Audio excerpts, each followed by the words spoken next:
my God. They were everything to me. All of them. Obviously, the one question is, everybody's asked me, why? I understand why Casey, why the boys, why your daughters. In the month of August 2019, Casey Jones and her children went missing from Marion County in Florida. Some of her family members kept receiving text messages from her, but soon they became suspicious and contacted the authorities. What the investigators uncovered next left everyone reeling with shock and disbelief. What could have possibly happened to Casey and her children? Who was responsible for their disappearance? Marion County, located in the heart of Florida, is a hidden gem that offers a unique blend of natural beauty, rich history, and modern amenities.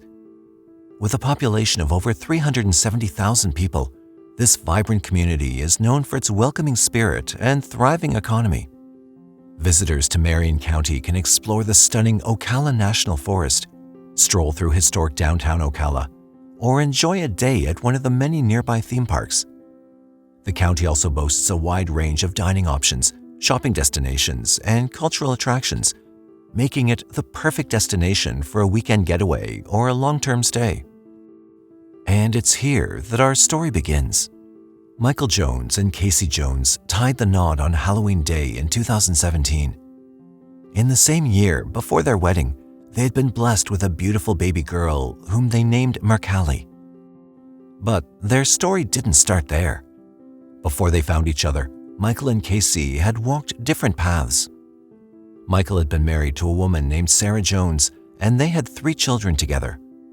Casey, on the other hand, had been married to Richard Bowers, and together they had 2 boys named Cameron and Preston. But despite their past relationships, Michael and Casey fell in love and started their own family together. Fast forward to 2018, and the couple welcomed another little bundle of joy into their family, a baby girl named Ayana. The boys Cameron and Preston also lived together with Casey and their stepfather, Michael.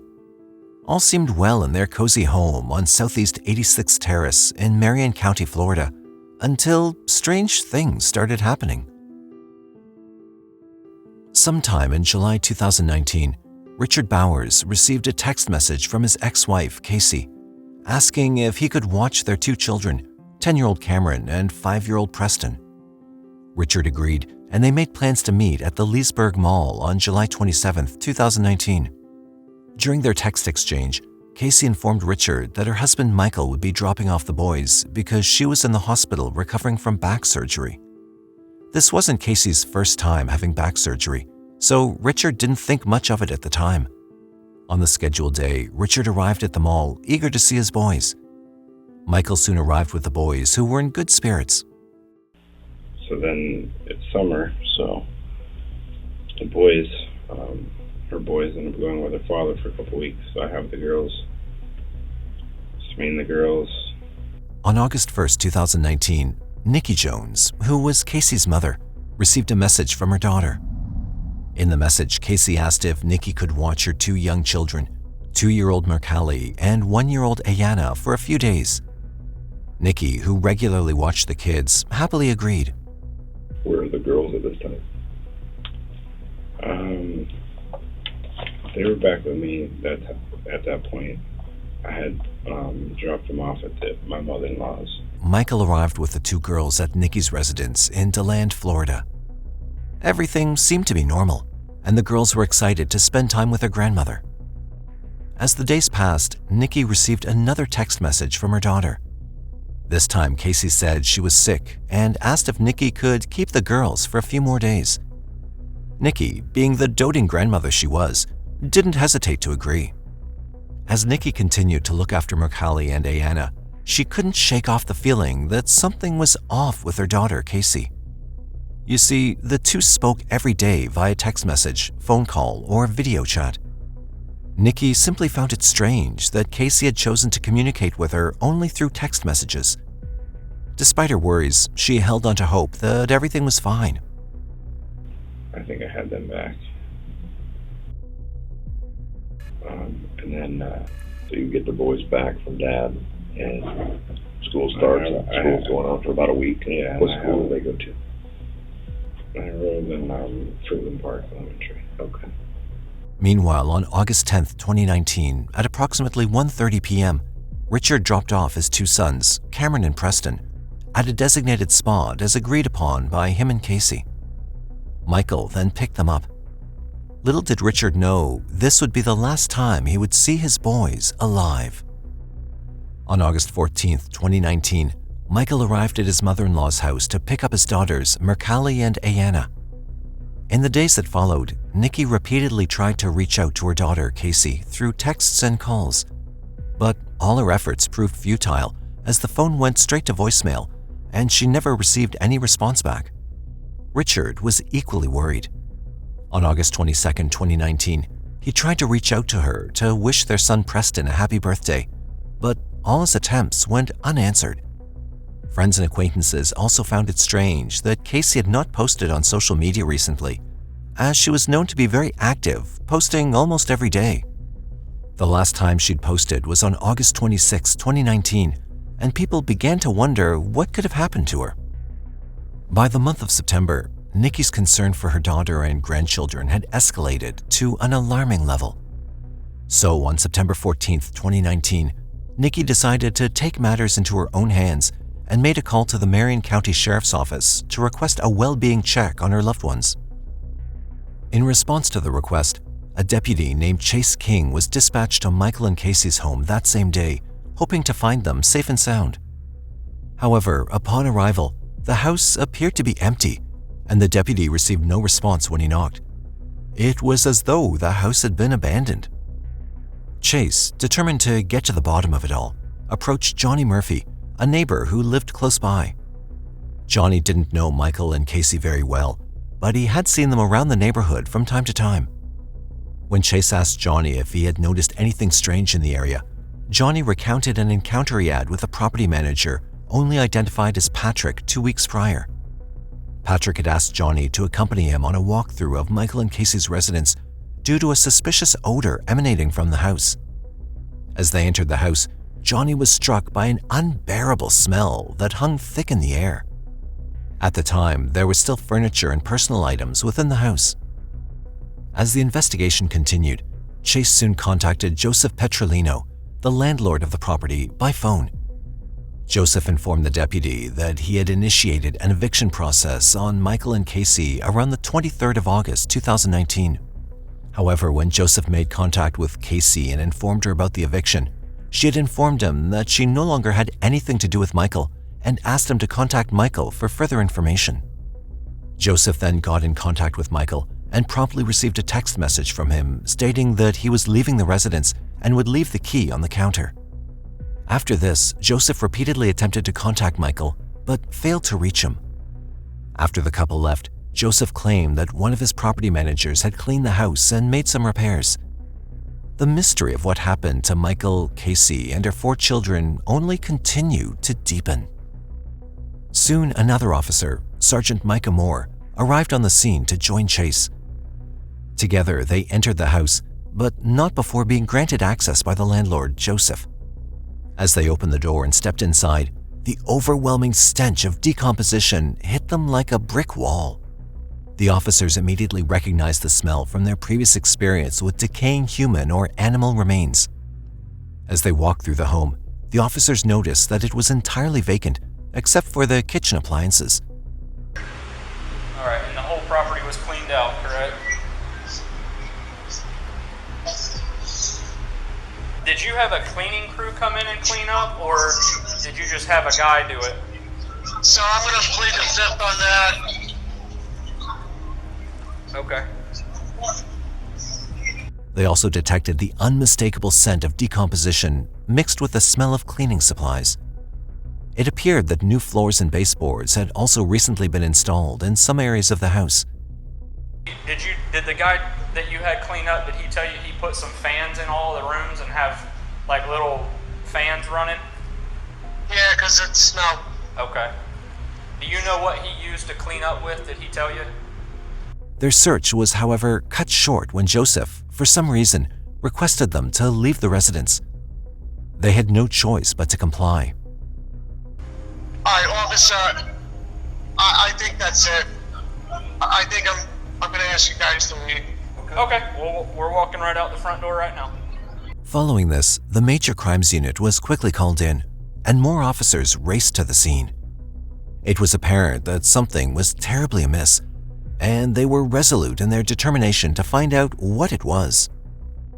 They soon discovered that Casey had a 2017 white Chrysler Pacifica van registered to her, and that the vehicle had a missing back window, but the vehicle itself was nowhere to be found.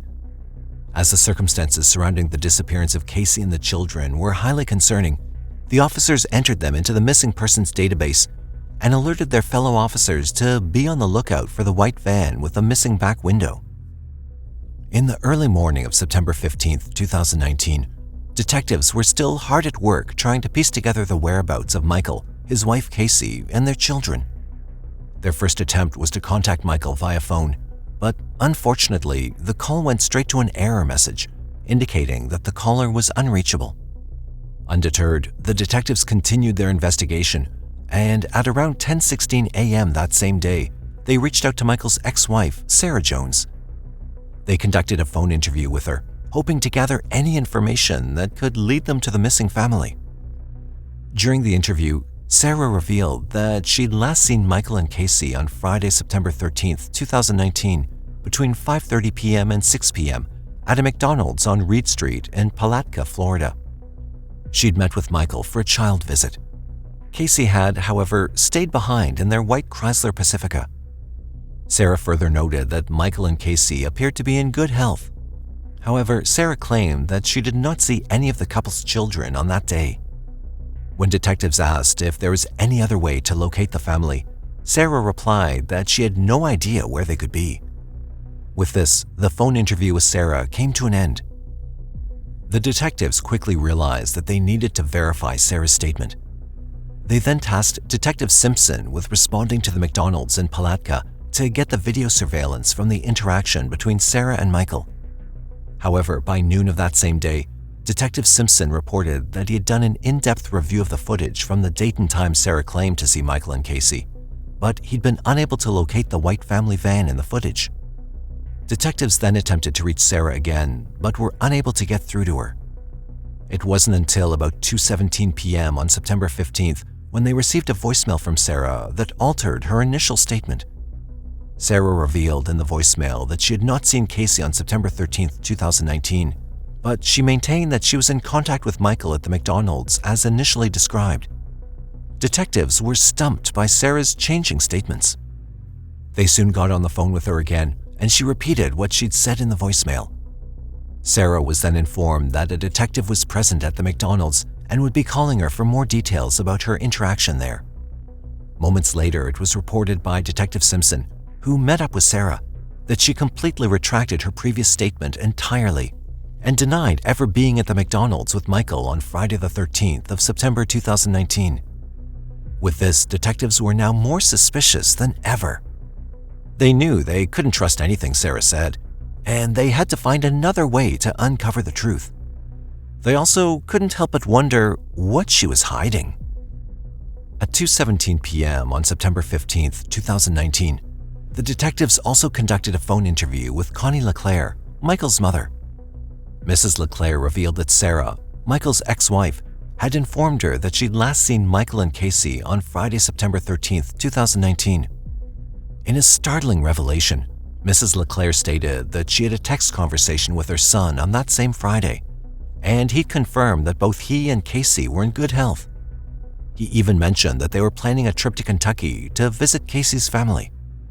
With that, the interview concluded, leaving detectives with more questions than answers. At precisely 3:07 p.m., detectives received a surprising voice message from an unknown number. It was Michael himself. He disclosed that he'd heard that the law enforcement was looking for him and his family. Michael admitted that he was not in town, but would be arriving later that day or the following morning. However, when the detectives tried to call him back, their calls went unanswered, and they were unable to reach him despite repeated attempts. During this time, Richard, Casey's ex-husband, also called. He was on vacation in the United Kingdom, but had seen a Facebook post requesting information on Casey. Richard then recounted a disturbing conversation he had with his two sons, Cameron and Preston Bowers, who had spent time with them from late July to early August of 2019. Cameron had confided in his father that Michael, Casey's current husband, was physically abusive towards her. According to Cameron, Michael and Casey would have violent physical fights almost nightly, which would last for hours. Shockingly, he also revealed that Michael would also vent his anger on the children in the home, hitting them with clothes hangers or anything he could find when he became angry. The officers expressed their gratitude to Richard for providing them with this valuable information. At about 5:30 p.m., Detective Simpson found himself at the doorstep of Sarah's residence on Sunbeam Road in Jacksonville, Florida. He'd been called to investigate the discrepancies in her statements regarding the whereabouts of Michael Jones and his family. After knocking on the door with no response, he waited in the parking lot and finally caught a glimpse of Sarah's car pulling up. Upon approaching her, Sarah began recounting her history with Michael, whom she'd been with since 2007. She detailed how she'd married him in 2011, but eventually separated due to Michael's affair with his current wife, Casey. Sarah explained that communication between her and Michael had been scarce since April 2018. However, during the last 2 weeks of July 2019, Michael contacted her to say that he and Casey were splitting up. Here and there, but, I would tell her that, Casey and I are separated, and I think she's with her mom right now, so. Over the next few weeks, Michael came back and forth to visit the children and took them to Marion County. Sarah revealed that Michael picked up their kids on July 26, 2019, and returned them just before school started on August 11, 2019. Michael then came back to pick up the kids on the following weekends so that Sarah could work as an Uber driver. So, obviously, you were staying with Sarah. Were you with her last night? I was up there, yes. Okay. Up there at her place? Yeah, up in Jacksonville. Is she staying in apartments? Yeah, she Okay. has apartments. Sarah stated that on the evening of August 30th, 2019, Michael had come to her house and had been staying there since, except for the daytime hours of September 10th, 2019, when he left to attend to some personal matters. Sarah then recounted that when she'd received a call from detectives inquiring about Casey's whereabouts, she had confronted Michael. Basically, what was the deal with the McDonald's? McDonald's. She mentioned something about being at McDonald's. She met you at McDonald's on Friday or something to exchange the kids. Oh, that's usually a meetup spot. Okay, so that's your usual meetup spot. We were going halfway. He told her to tell the detectives that she'd seen him and Casey at McDonald's on September 13th. So, Did you tell her what the heck was going on? no. She told us that when you talked to me, or when she talked to me this morning, you were still there. Is that true? When she spoke to you on the phone, yeah, I was there. After getting off the phone with detectives, she then confronted Michael again and urged him to take care of whatever was going on. She told Michael to call the detectives, and he did, using their son's cell phone. Following this, Michael then left Sarah's house, saying that he was going to the Marion County Sheriff's Office to take care of the situation. He left only an hour before Detective Simpson arrived at the house. Sarah also mentioned that Michael had left behind a black Acer laptop for their kids. He'd wiped the computer clean before leaving it with them. Sarah offered to let Detective Simpson take the computer to see if there was any evidence on it. Detective Simpson completed a consent to search data storage form, which Sarah signed. He then collected the laptop and left the residence. So you get up here into Georgia. What is there any family, any friends, anybody that's this way? No. So you're just driving. You got money to go anywhere? No, that's why I had, $40 when I left, and so I figured I put some money in the tank and drove, and figured I'd get across the border, like I said, into Georgia, and sit at a rest stop and think, before people came after me. Think. At around 8 p.m. on September 15th, 2019, deputies Wade Bennett and Chris McDonald of the Brantley County Sheriff's Office were called to the scene of a single-vehicle traffic crash that had occurred in a quiet rural area not far from the Florida-Georgia border. As they arrived, they noticed the vehicle was a white Chrysler van. It had apparently veered off the road and crashed into a concrete culvert. As they surveyed the scene, they were stunned to see that the driver was none other than Michael, the man they'd been looking for all day. Michael seemed unscathed, and when he was asked if he was hurt, he replied that he wasn't. But then something caught Deputy Bennett's attention, a smell he recognized all too well from his years of experience as a law enforcement officer. It was the unmistakable scent of a dead body. He instinctively placed his hand on his service weapon, bracing himself for the worst. He then asked Michael about the smell, expecting a plausible explanation, but nothing could have prepared him for what he heard next. With a chilling calmness, Michael revealed that the source of the smell was his wife, Casey. Shocked and taken aback, Bennett couldn't believe what he'd just heard. He then asked Michael to clarify. Michael calmly stated that he'd taken his wife's life. Her body was in the car, and he needed to be handcuffed. The deputies wasted no time in calling for backup, and soon the area was swarming with police vehicles. As backup poured in, Michael continued to reveal the grisly truth. Not only had he taken his wife's life, but their 4 children, Cameron, Preston, Marcali, and Ayanna, were also dead. The officers were stunned and horrified, but they maintained their composure. They followed Michael's lead as he took them to a wooded area where he'd hidden the bodies. This was about 6 miles from the crash site. The bodies were discovered in plastic storage totes that were covered with cut palm fronds. Following this, Michael was taken into custody. During the interrogation that followed, detectives listened in shock as he recounted the events leading up to Casey and the children's deaths. Michael revealed that he and Casey had been together for 5 years and married for 2. They'd met while working together at a veterinary clinic. What's you guys' relationship like? I mean, is this an ongoing thing where you guys are at each other like this, like fighting, or? It just got worse. Like, little things all the time with her. She would come at me, and we argue, and never really got physical. Michael had been going through a divorce with Sarah when he started dating Casey. Michael and Casey's relationship was not without problems. However, on July 10, 2019, things took a turn for the worse. On that particular day, she'd called him at work and accused him of cheating. According to Michael, he'd hung up on her, and then he'd turned off his phone. But when he arrived home, Casey wouldn't leave him alone. She followed him around the house, shining her phone's flashlight in his face and tapping him on the head with her cell phone. Their argument escalated into a yelling match, and Michael ordered Casey to leave.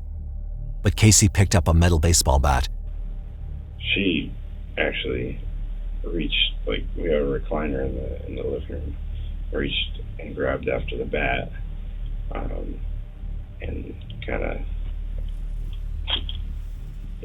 hit me, broadside me or whatever. In a fit of rage, Michael took the bat from her and hit her head repeatedly until she died. Afterward, he wrapped her up and put her in a tote, which he placed in the master bedroom closet. 4 kids? Yeah, they're asleep. Where did they sleep at now? The boys have a bedroom, and then the 2 girls sleep in the living room. The children were all asleep when this incident took place. According to Michael, there were bloodstains on the master bedroom door, and he cleaned them up as best as he could. He knew he had to act fast and get rid of the evidence before anyone found out what he'd done. So he placed the metal baseball bat and other items used to clean up the blood in trash bags and disposed of them in a dumpster on Highway 441. As Michael continued his confession to the detectives, the details became more disturbing. After taking his wife's life, he felt trapped and had to keep up the act that she was alive. So he began using her phone to text and post on social media to make it seem like she was still around. Let me ask you this.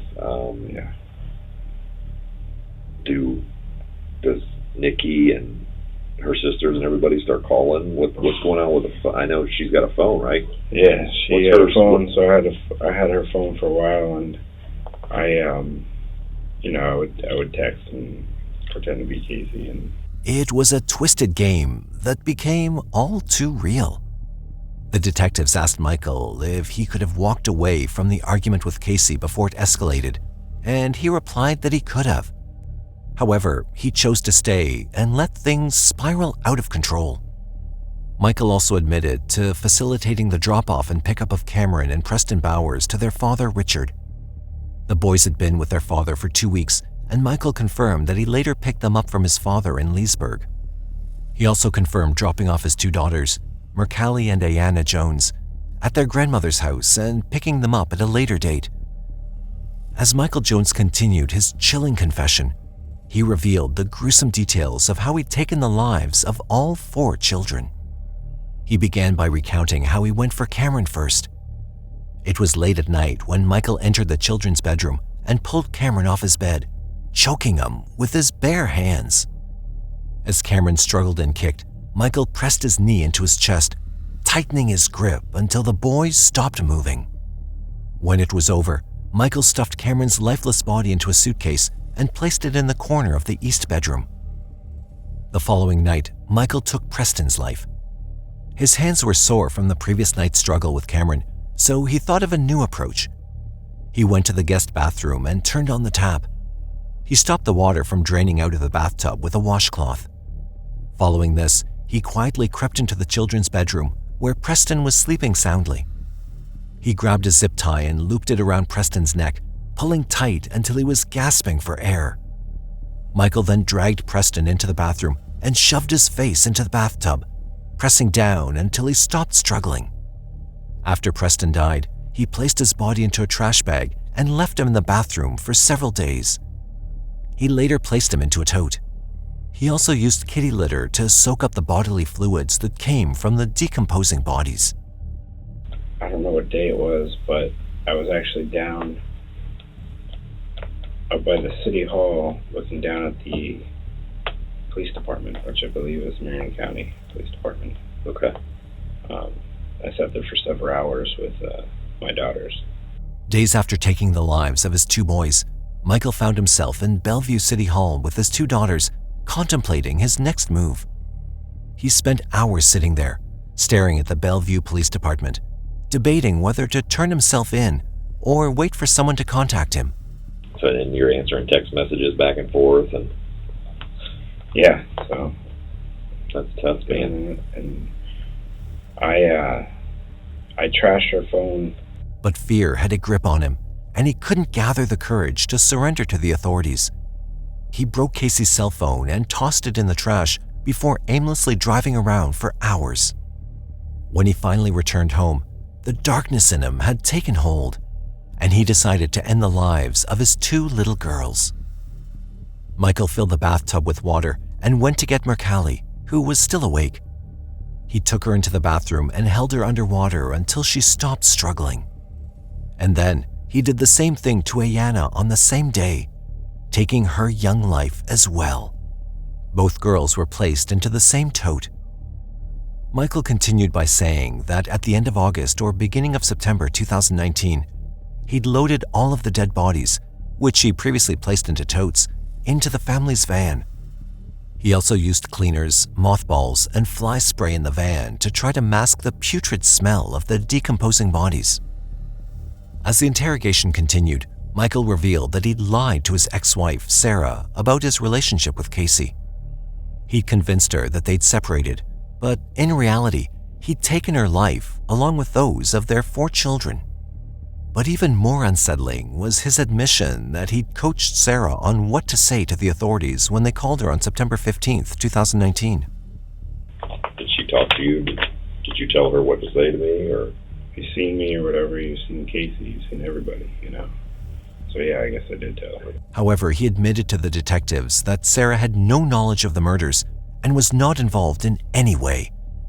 He insisted that their relationship was purely based on co-parenting and nothing else. Did you tell her what the heck was going on? No. After leaving Sarah's house, he said that he pretended to be heading to Marion County to speak with law enforcement, but instead fled the state. What do you think was going to happen today after you left? What was the plan? The only thing really I had in plan was just to get out of Florida for now, go across the border here and set a rest stop and, try and think. Feeling overwhelmed and unsure of his next move, he traveled aimlessly until he saw paths off the side of the road and decided to pull over to urinate. It was then that he made a gruesome decision to remove the totes containing the bodies from the family van and dispose of them in the woods. However, he left the tote with Casey Jones's body behind. Afterwards, he continued northbound. At some point, he eventually lost control of the van and crashed. Tell me about this. This is another question I had. How did you wreck the van? What happened there? Like I said, after I got out of the woods driving or whatever, the GPS was like rerouting me, and so I messed with the GPS, and it's a touch screen, and I'm looking this way, and I swerved off the road once, and then kind of like, okay, pay attention, and I swerved again, and that was it, just kept going down. Following all these revelations, the detectives then asked Michael if he'd been under the influence of any drugs or alcohol while committing the murders. He responded that he was sober and had a clear mind. Obviously, the one question is, everybody's asked me, why? I understand why Casey, why the boys, and why your daughters. Michael disclosed that he'd taken the children's lives to keep up the facade that Casey was still alive. He also mentioned that he did it partly because he was angry at her and the kids were related to her. With that, the interview with Michael came to an end, leaving the detectives to grapple with the depths of his depravity and the loss of innocent lives. Obviously, you know that there's going to be more charges forthcoming. Of course. Okay. I've just got to make contact with the attorney's office, and you're going to be charged with 4 counts of first-degree murder. Yeah. Okay. On top of the second-degree murder. Yeah. Okay. After being charged with 4 counts of first-degree murder for his children and 1 count of second-degree murder for his wife, Michael waited 3 long years for his trial to begin. In November of 2022, he finally pleaded guilty to all charges. The court then moved on to the penalty phase of the trial, where the prosecution and defense presented their arguments on what Michael's punishment should be. The prosecution argued for the death penalty, while the defense believed that life in prison was more appropriate. During this phase, a renowned psychologist named Dr. Harold Bursdane testified for the defense. He spoke of Michael's mental state, claiming that he'd been hearing Casey's voice after taking her life. Dr. Harold said that the voices intensified with time and Michael had no control over it. According to Dr. Harold, Casey's voice told Michael that their children would be safer with her, and he had no choice but to obey it and commit the crimes. The defense also brought in Dr. Stephen Nelson, a neurologist, to testify on behalf of Michael. Dr. Nelson claimed that Michael's brain was vulnerable to mental illness due to a combination of head trauma, traumatic life events, and a history of mental illness. He explained that Michael's problems with decision-making were linked to brain abnormalities. However, despite the defense's arguments, the jury recommended the death penalty for Michael. And on April 28, 2023, Michael was sentenced to death. The courtroom was tense as the judge read out the sentence. Michael's lawyers, however, are not giving up. They revealed their plans to appeal the sentence. And with the sentence of death handed down, the case of Michael Jones comes to a close. A tragic story of a man who committed unspeakable acts against his own family, leaving a community in shock and disbelief. In the aftermath, many are left wondering if this was truly a case of mental illness, or if there were any underlying factors at play. So, what do you think?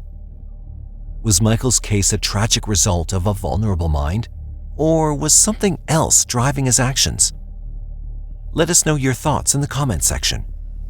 Don't forget to like, comment, share, and subscribe to the channel. Stay safe, and thanks for watching.